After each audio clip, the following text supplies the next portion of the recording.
Nas sombras de Londres, na Inglaterra, uma das espécies de maior sucesso do mundo, a ratazana, reafirma seu território. A um continente de distância, leões marinhos do Pier 39 de São Francisco tomam um rumo diferente e se reúnem em massa sob a luz do dia.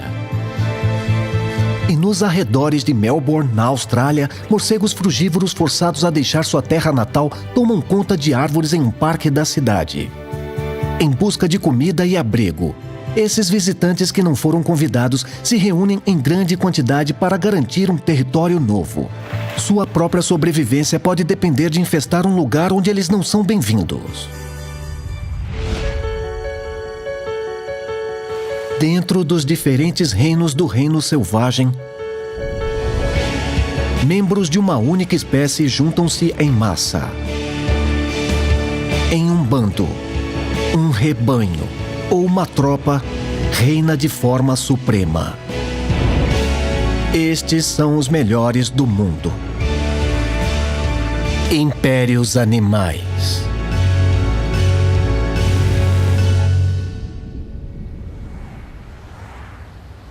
Infestação. A Inglaterra é o país mais superpovoado da Europa.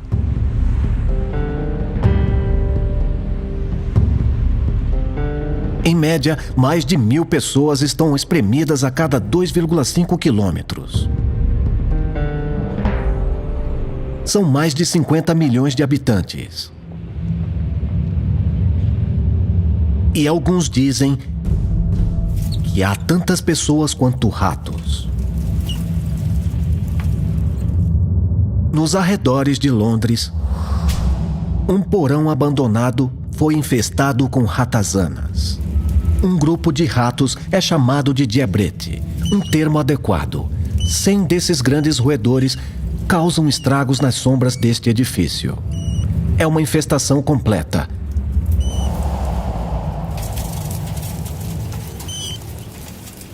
Já foi acreditado que havia um rato para cada pessoa no Reino Unido. Cientistas sugerem que seja mais provável um para cada 6 pessoas, mas isso ainda significaria cerca de 10 milhões de ratos.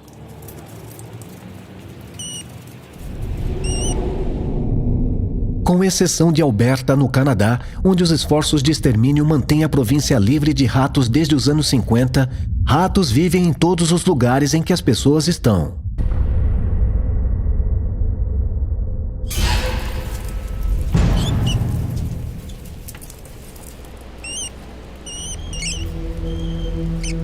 Depois dos humanos, este é o mamífero de maior sucesso no planeta, o que faz do seu um dos maiores impérios animais.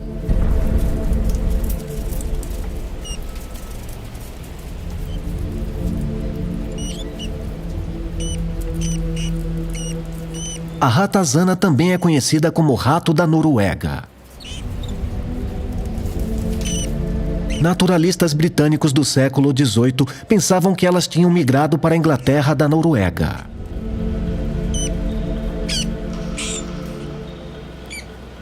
Mas a espécie, na verdade, originou-se nas planícies da Ásia, no norte da China e na Mongólia. Em algum momento, na Idade Média, elas começaram a embarcar em navios, viajando para longe e se espalhando pelos 4 cantos do globo.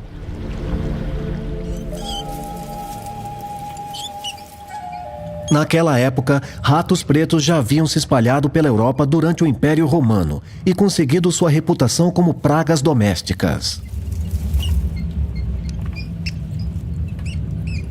Maiores e mais agressivas, as ratazanas eventualmente assumiram esse posto e deixaram seus parentes de lado. Ratazanas comem uma variedade maior de alimentos. A transição das construções de madeira para tijolos e azulejos também favoreceu as ratazanas. Elas são melhores cavadoras e podem construir túneis sob paredes e deixaram seus parentes, os ratos pretos, no frio. Elas também têm audição muito boa, um olfato altamente desenvolvido e podem ver luzes ultravioletas que a maioria dos animais não pode. Mas embora haja muito para admirar sobre esta espécie, um rato é um convidado muito indesejado. Por muito tempo, acreditou-se que os ratos foram responsáveis pela peste negra que devastou a Europa em 1300. Evidências agora sugerem que eles podem ter sido falsamente acusados. No entanto, o estigma permanece. Os ratos são conhecidos por transmitir doenças e bagunçarem porões e sótãos. Então, à medida que esses roedores se multiplicam, também crescem os esforços para exterminá-los. Eles estão sob ameaça quase constante. Os ratos não vivem muito tempo. A vida útil máxima de uma ratazana é em torno de 3 anos. A maioria mal consegue completar 1 ano. Então, para este império animal, todo dia é verdadeiramente uma batalha.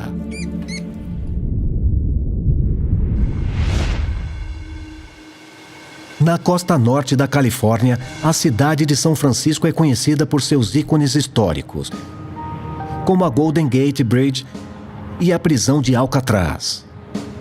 Esses monumentos, juntamente com o clima moderado da região e ritmo descontraído, fazem deste um lugar popular para se viver e visitar.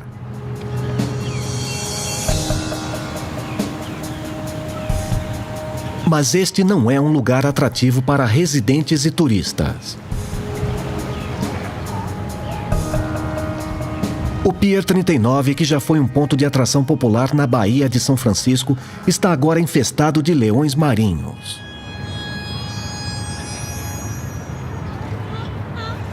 Leões marinhos fazem parte de um grupo conhecido como pinípedes, comumente conhecido como focas.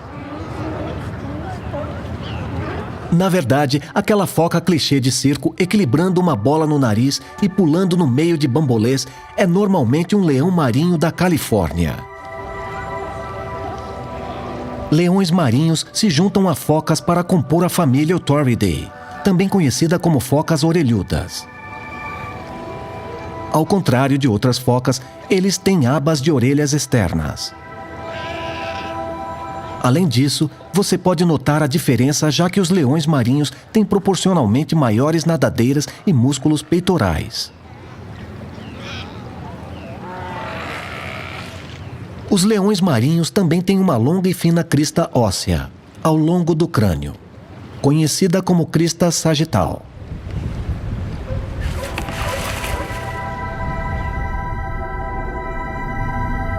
O âmbito do leão marinho da Califórnia se estende ao norte, do Alasca para a Península de Baja, no México, ao sul.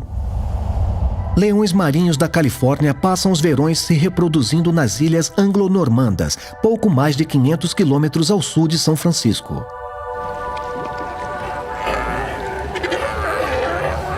Quando a época de reprodução termina, as fêmeas ficam perto dos recém-nascidos nas ilhas.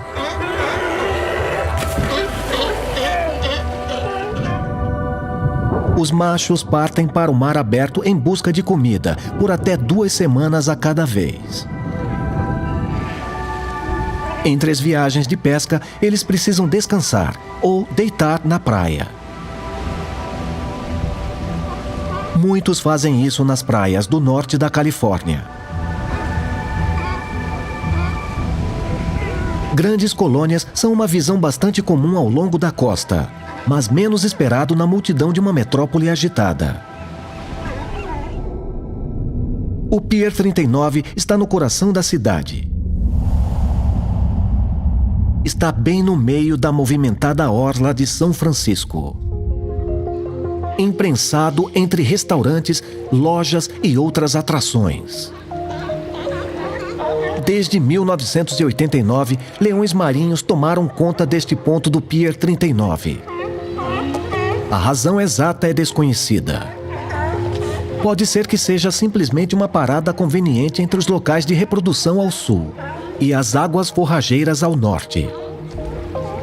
Seja qual for a razão, a chegada desses seres ruidosos tornou-se um evento sazonal a cada inverno.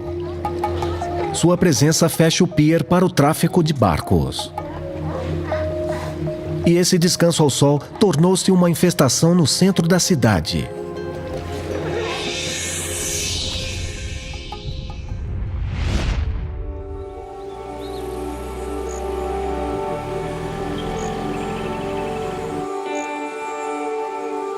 Do outro lado do Pacífico, na costa sul da Austrália, a cidade de Geelong está a 1 hora de carro do sudoeste de Melbourne. Localizada na Baía de Port Phillip, Geelong é considerada a cidade de entrada para a região e está crescendo rapidamente. Lar de mais de 180 mil pessoas, este subúrbio de Melbourne foi indicado como uma das cidades mais habitáveis da Austrália. E não apenas para humanos. Geelong também é lar de dezenas de milhares de morcegos.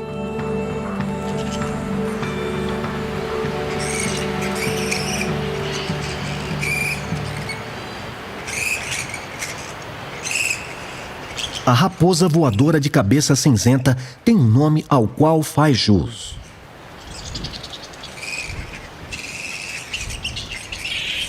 Ele parece muito com uma raposa, mas é de fato um morcego. E um baita morcego, o maior da Austrália e um dos maiores do mundo.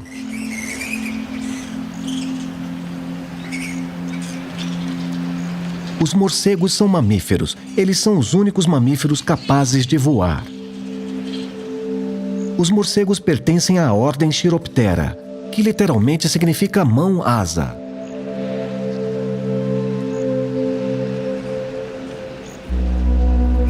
Existem 2 subordens. A maioria de nós está familiarizada com os pequenos verdadeiros morcegos popularizados por casas assombradas de Halloween, histórias de terror e a lenda de Drácula. Verdadeiros morcegos são menores e têm apenas o tamanho de um rato. Eles moram em cavernas e comem insetos.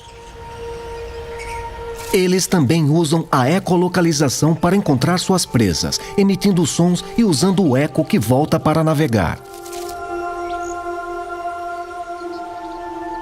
A raposa voadora de cabeça cinzenta, por outro lado, faz parte da subordem raposa voadora.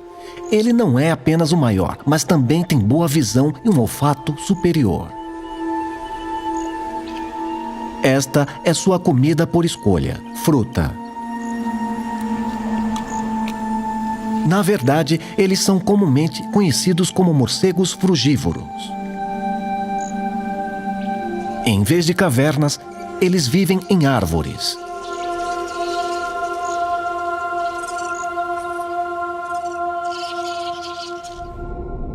Hoje, os morcegos só vivem nas florestas tropicais do leste da Austrália. Décadas atrás, eles eram endêmicos em todas as florestas do sudeste da Austrália. Os números estavam na casa dos milhões. Mas como as árvores foram cortadas para abrir caminho para a expansão de cidades e vilas, fábricas e fazendas, o desenvolvimento acrescentou estresse ao habitat de morcegos frugívoros. Estima-se que até 70% de alguns dos locais de forrageamento favoritos desses morcegos foram perdidos desde a colonização europeia. Como resultado, agora há apenas entre 300 e 600 mil na área. Eles simplesmente ficaram sem lugares para morar. Então, no final dos anos 80, os morcegos sobreviventes no sudeste do estado de Vitória fizeram uma mudança. Eles foram da floresta selvagem para Melbourne e outras cidades próximas. Agora, pelo menos 3 colônias permanentes fazem desse lugar sua casa, incluindo este ponto no Geelong's Eastern Park. É difícil culpá-los. Há comida e água nas proximidades. É quente no inverno e fresco no verão. E os espaços verdes da cidade, como o Eastern Park, oferecem árvores protegidas que são ideais para o descanso.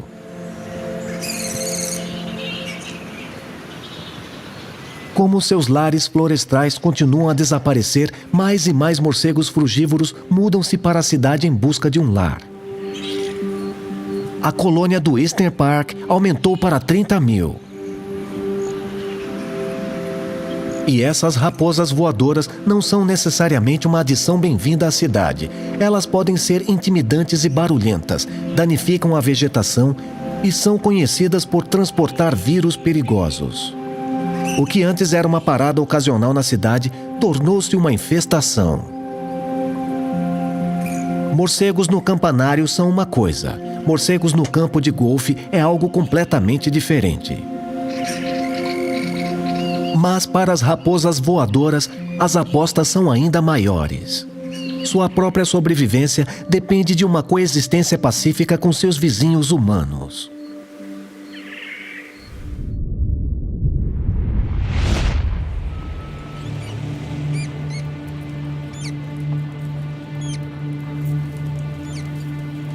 A população de ratos da Grã-Bretanha não tem exatamente o mesmo problema de moradia dos morcegos frugívoros. Enquanto as florestas amigáveis aos morcegos da Austrália são escassas, a Grã-Bretanha oferece mais do que suficientes habitats adequados para ratos. Há muitos esgotos, becos cheios de lixo e porões de construção sombrios para escolher. Os ratos viverão praticamente em qualquer lugar onde eles possam encontrar comida. E eles comem quase qualquer coisa. Os ratos são onívoros. Eles preferem grãos e carne. Mas estudos mostraram que os ratos não são exigentes. Ovos mexidos, macarrão com queijo, ração e até mesmo restos de frutas. Eles vão comer o que estiver por perto. Depois que os ratos identificam uma fonte de alimento, eles precisam obter acesso. Não é preciso muito para fazer uma entrada. Com uma caixa torácica maleável que está articulada na coluna, eles podem se espremer através de rachaduras com metade do seu tamanho.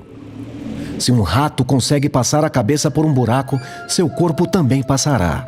Eles também podem entrar por meio de canos, tanto usando suas garras afiadas e excelente equilíbrio para subir pelo lado de fora, como usando suas habilidades superiores de natação por dentro dos canos. Eles são bons nadadores e podem ficar dentro d'água por horas a fio.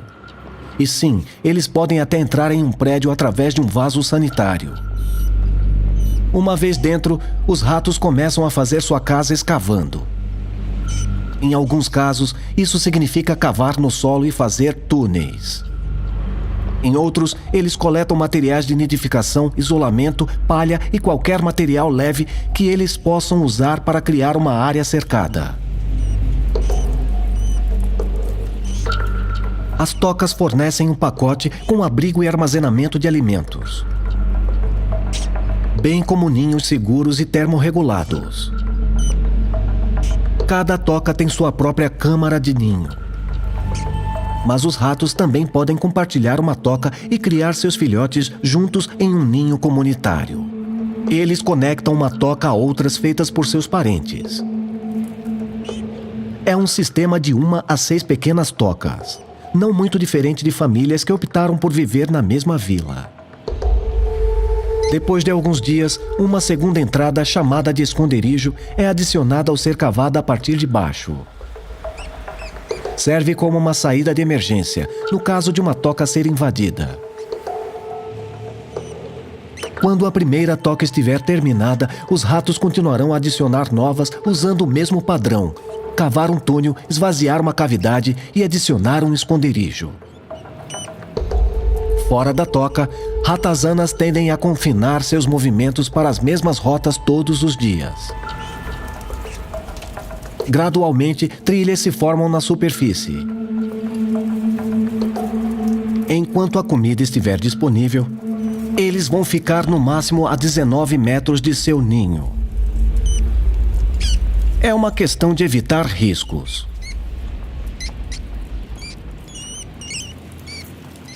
Mesmo que estas sejam criaturas incrivelmente adaptáveis, elas também são muito vulneráveis, especialmente fora da toca.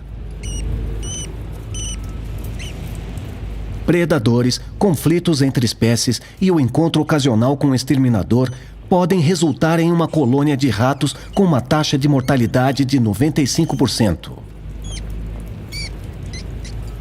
A maioria dos ratos não passa do primeiro aniversário. Como é então que os ratos mantiveram um império tão bem sucedido? Em uma palavra, reprodução.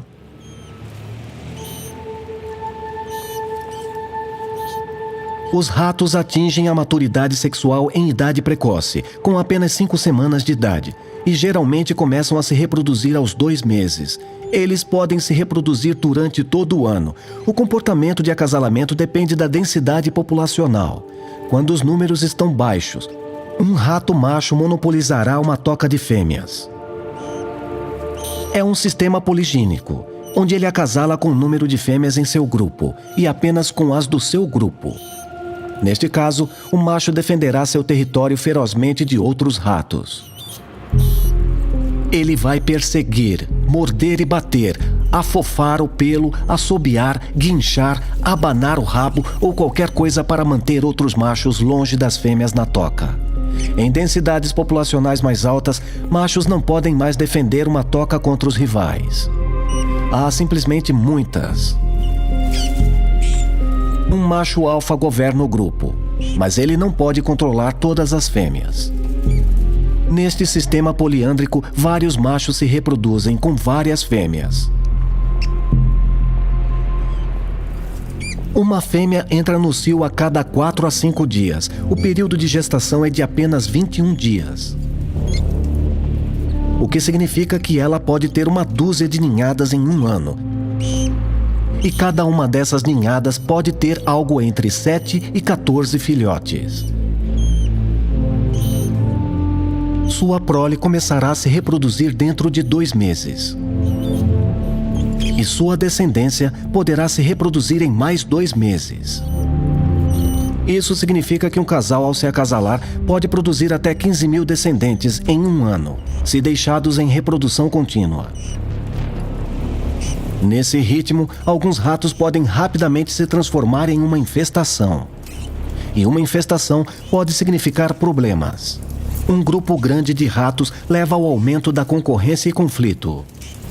E pode chamar a atenção indesejada do exterminador local.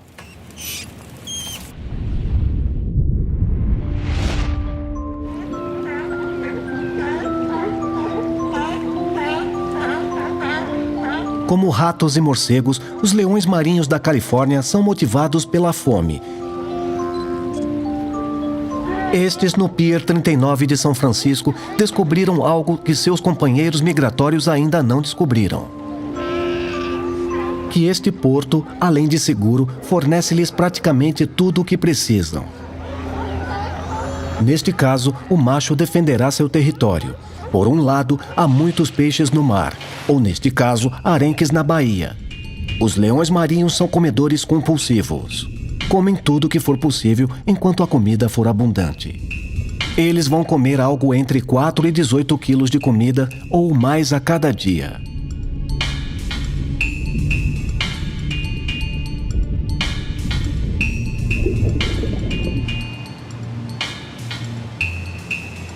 Além do arenque, eles vão atacar cerca de 50 espécies de vida marinha, incluindo lulas, polvos, merluza, salmão e anchova.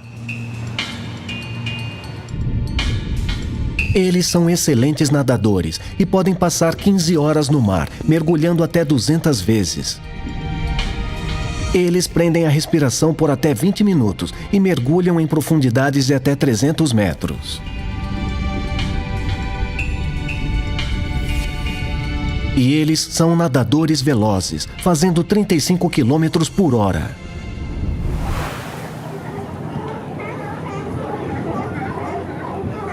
Embora os leões marinhos do Pier 39 talvez não precisem trabalhar tanto para uma refeição, eles ainda precisam de um lugar para estar ao sol e descansar. E o pier fornece a acomodação perfeita. As docas sobem e baixam na maré. Isso faz com que eles não tenham que subir e descer das rochas na costa. Não é incomum que eles durmam de 8 a 12 horas por dia. E eles jejuam por vários dias a cada vez. Leões marinhos são muito gregários, animais sociais, por isso é normal que grandes grupos descansem juntos.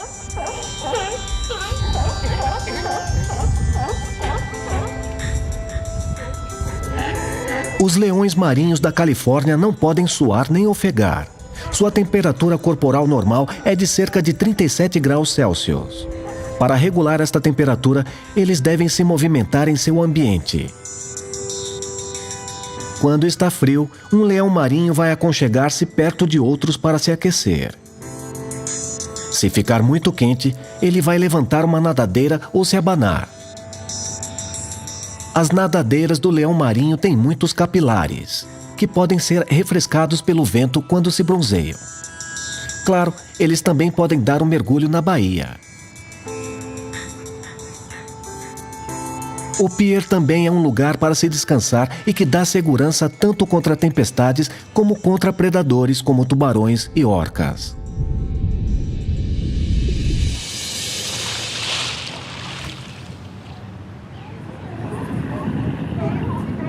Pode parecer um local ideal para esses pinípedes. Mas isso significa que é popular também. Em média, pode haver até 600 descansando no pier. Um recorde de 1.700 foi contado em 2009. E não há muito espaço para algumas centenas de leões marinhos.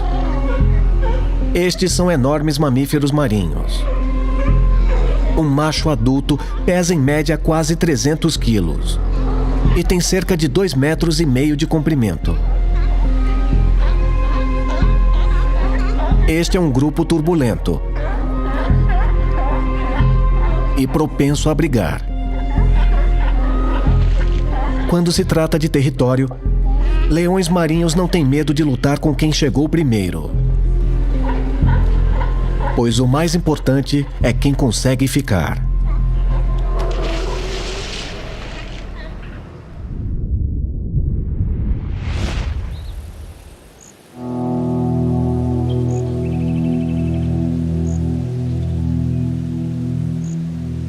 Fora da cidade de Melbourne, na Austrália,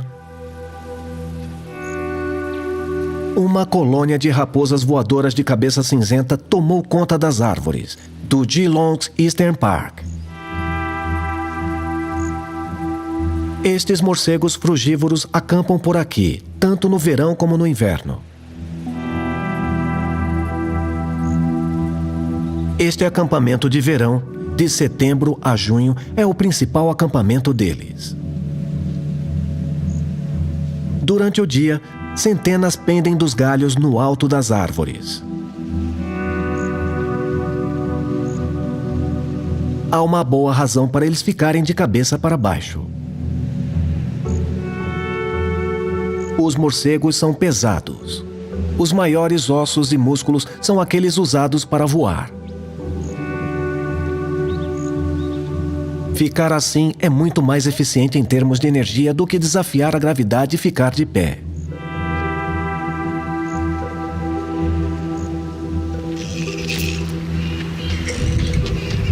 É durante esses longos dias de verão que eles acasalam. Os machos estabelecem territórios de acasalamento, geralmente com 3 vezes o comprimento de seus corpos ao longo dos galhos. E eles lutam por esses territórios. Aqueles com as melhores localizações mais perto do centro têm acesso a mais fêmeas.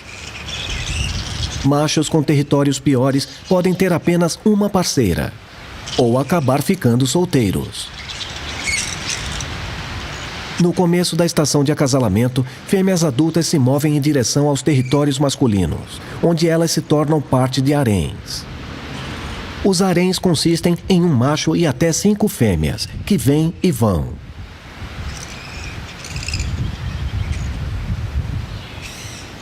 São as fêmeas que controlam o processo de copulação. O acasalamento acontece durante o dia, entre março e maio. Após cerca de 6 meses e meio, os bebês nascem. Nas primeiras 3 semanas, os filhotes são fortemente dependentes de suas mães. Mães de morcego fornecem leite e calor para seus bebês, que se apegam às suas mães nas primeiras semanas de vida.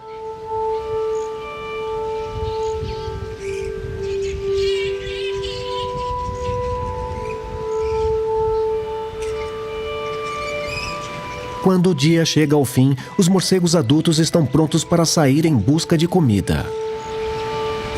Filhotes que ainda não completaram 3 semanas continuam agarrados às suas mães quando elas forem forragear. Filhotes mais velhos permanecem nos galhos até que sejam desmamados em cerca de 6 meses. Solteiros e fêmeas lactantes deixam os galhos primeiro. Os machos dominantes esperam e guardam seu harém, até que todos tenham saído. É uma situação paradoxal. Quem sai mais cedo tem mais tempo e luz para ajudar. Mas isso também os torna mais vulneráveis para os predadores, como falcões e águias. Para cada morcego, é uma decisão que pode muito bem determinar se eles sobreviverão à noite.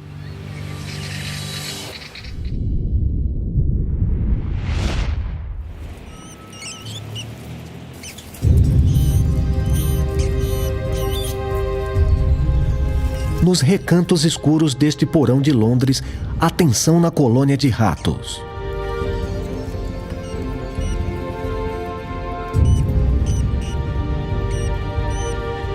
Pode ter havido muito espaço quando a infestação começou. Mas agora, a população em rápida expansão está colocando pressão sobre a toca superlotada. Simplesmente não há espaço suficiente. E agora há mais bocas para alimentar.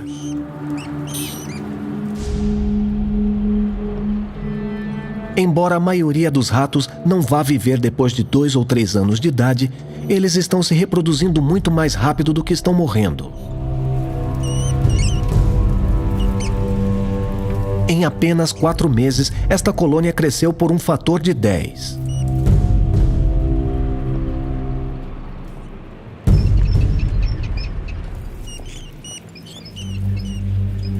O conflito é inevitável. Ratos amontoados tornam-se agressivos. O macho alfa vai para a ofensiva. Ele ataca e empurra os demais machos.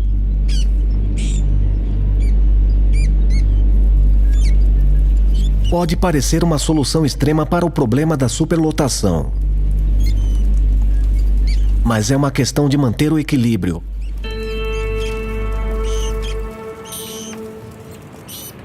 Se ficar muito cheio, o mais forte vai expulsar os membros mais fracos para fora da colônia. Se a população diminui demais, os ratos restantes simplesmente aumentam sua taxa reprodutiva para restaurar os números. Mas nem sempre é uma grande corrida de ratos para ver quem fica e quem sai.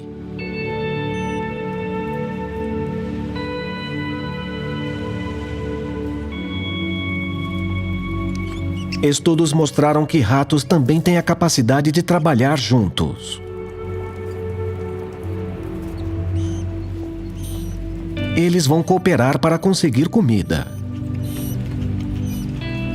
É até sugerido que um rato que recebeu ajuda no passado seja mais passível de ajudar outro rato, mesmo que este seja um desconhecido para ele. Em outras palavras, ratos cooperativos não apenas retornam favores, eles também passam para frente. Os cientistas chamam isso de reciprocidade geral.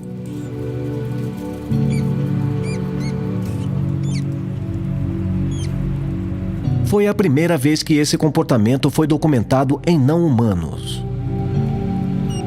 E outro exemplo de quão inteligentes e adaptáveis esses roedores são. E eles devem ser. Embora ratos tenham o respeito de pesquisadores e alguns até encontrem um lar feliz como animais de estimação, eles geralmente permanecem sendo hóspedes indesejados. Os ratos estão sob ameaça constante.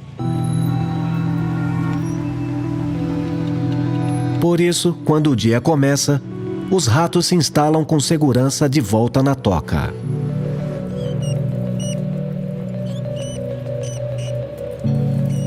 Eles passam as horas do dia escondidos da melhor maneira possível. Para alguns, há trabalho a ser feito armazenando comida e fazendo a manutenção da toca. Para outros, é hora de dormir. Eles se amontoam para conservar o calor. Novos filhotes se aninham juntos, dependendo um do outro e do calor da mãe deles. Quando os jovens do sexo masculino tiverem idade suficiente, eles vão deixar o ninho e sair sozinhos, em busca de novo território. E mais uma vez começarão um ciclo de infestação e expansão do império.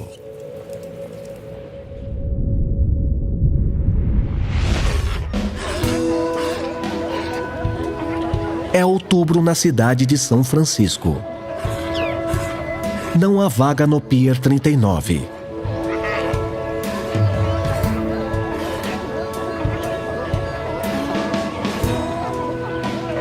No seu ponto mais movimentado, o cais pode ser casa para 500 a 600 leões marinhos. Pode ficar muito barulhento quando algumas centenas desses grandes mamíferos marinhos saem da água.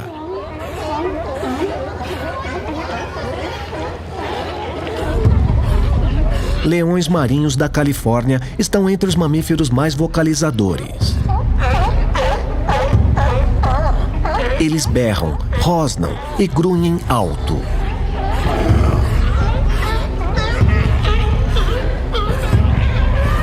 Durante a época de acasalamento, machos berrarão incessantemente um para o outro, enquanto eles se chocam por território.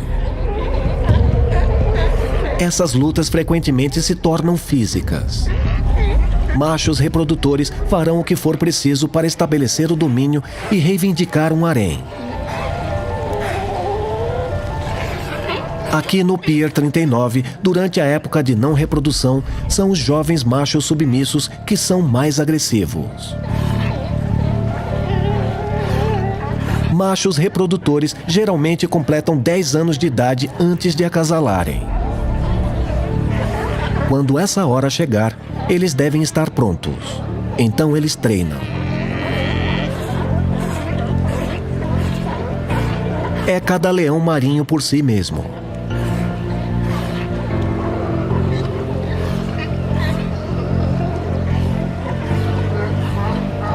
Enquanto algumas brigas no cais são sobre os locais mais favorecidos nas docas, a maioria das lutas são entre esses machos juvenis, praticando as habilidades necessárias para o futuro.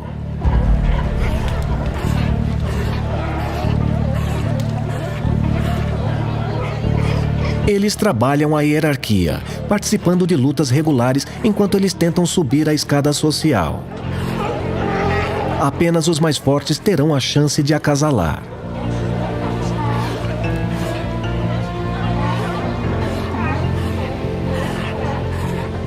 É algo turbulento.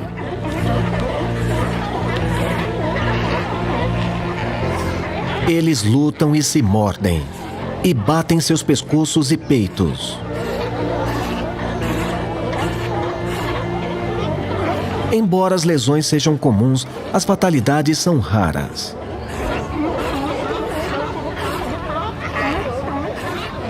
Uma briga geralmente termina quando um está fisicamente afastado do outro. Atualmente, a população de leões marinhos da Califórnia está saudável. Mas não está sem suas ameaças. Adultos em busca de comida podem ficar presos em redes de pesca ou em embalagens de plástico, causando ferimentos ou até mesmo afogamento. E o clima em mudança do planeta é uma preocupação crescente.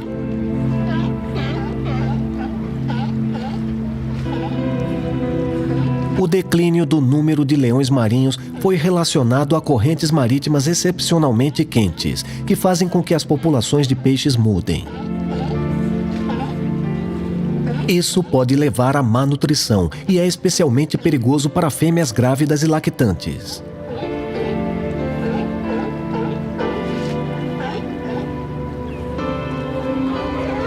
Estas são ameaças crescentes para a sobrevivência da espécie.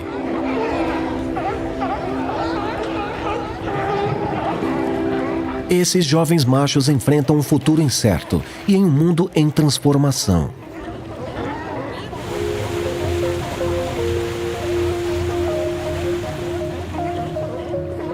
Quando o verão acabar, eles se juntarão aos outros adultos enquanto fazem seu caminho do Pier 39 de volta aos criadouros fora das ilhas anglo-normandas.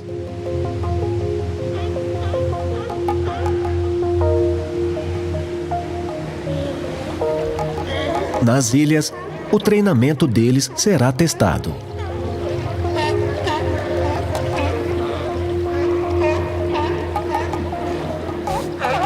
Estes jovens machos lutarão para ganhar direitos de reprodução, a chance de continuar sua linhagem e garantir um futuro para o seu império.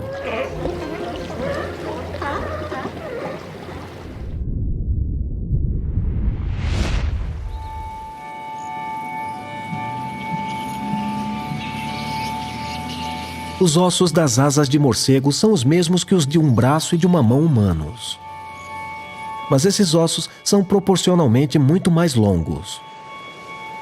Eles estão conectados por uma membrana dupla de pele que forma a asa. Espécies diferentes de morcegos têm diferentes formas de asa, dependendo de onde e como eles comem. Os raposas voadoras têm uma envergadura média de quase 1 metro. Raposas voadoras precisam de suas grandes asas para viajar a distâncias relativamente longas, para florestas e campos cheios de frutas.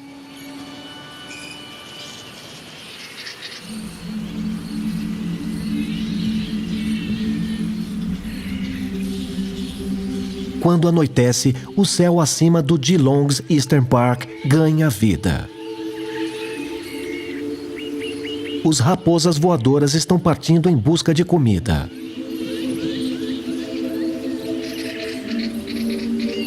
Quando uma onda desses grandes morcegos levanta voo, rapidamente preenche o céu. Sua partida é uma visão impressionante.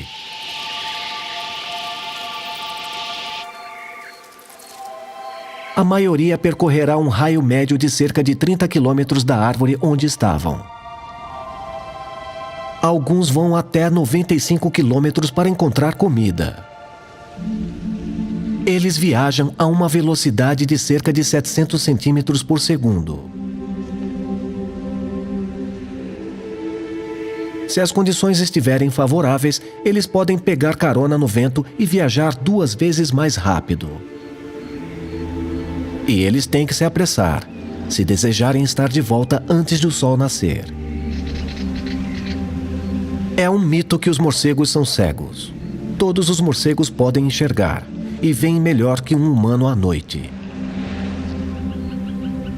Mas morcegos frugívoros têm a melhor visão de todos. Eles usam seus grandes olhos, junto com um olfato aguçado, para localizar comida. Muitas de suas plantas alimentícias têm flores que eles conseguem ver do alto.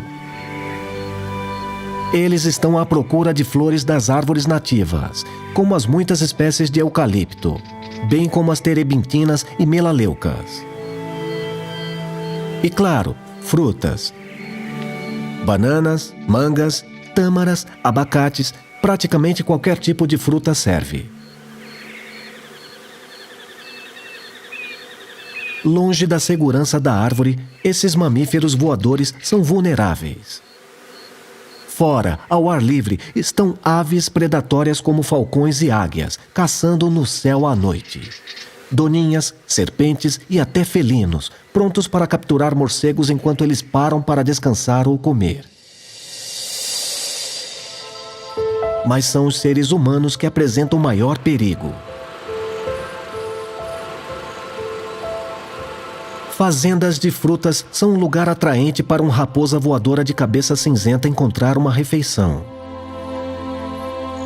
Os agricultores são conhecidos por capturar e atirar em morcegos para proteger suas colheitas.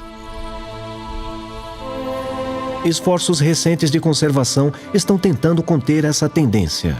Faz parte de uma consciência crescente do importante papel que os morcegos desempenham no ecossistema local. As sementes que eles engolem movem-se rapidamente pelo corpo. Eles levam apenas 20 minutos para digeri-las, e elas são espalhadas pelos excrementos dos morcegos frugívoros. As fezes de morcegos são boas para o meio ambiente. O aumento do desmatamento nos últimos 2 séculos isolou manchas dispersas de floresta. Raposas voadoras são capazes de espalhar sementes em distâncias maiores que insetos e pássaros, conectando essas manchas de vegetação nativa. Desta forma, raposas voadoras podem ajudar a reconstruir o habitat que foi tirado deles. Mas por agora, como o dia se inicia, eles devem retornar para a segurança das árvores do Eastern Park e da cidade que eles reivindicaram como sua casa.